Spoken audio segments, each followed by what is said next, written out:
ikkinchi ko'rinishda nimada ishlatsak bo'ladi? Superliks biodobavkamizni kuyishlarda, husnbuzarlarda va terida toshmalar toshganida qo'llashimiz mumkin. Kuyishni 4 ta darajasi bo'ladi. 1-chi, 2-chi, 3-chi, 4-chi darajada. Kuyishlar kimyoviy kuyishlar bo'lishi mumkin, termik kuyishlar bo'lishi mumkin va hokazo. Biodobavkamizni olib, mato yoki paxta yordamida o'sha kuygan joylariga ishlov beramiz. Masalan, mana kuyganda biz mana shu siropimizni olamiz.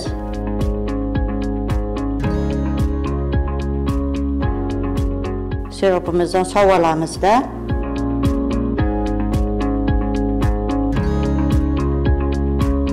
Namlab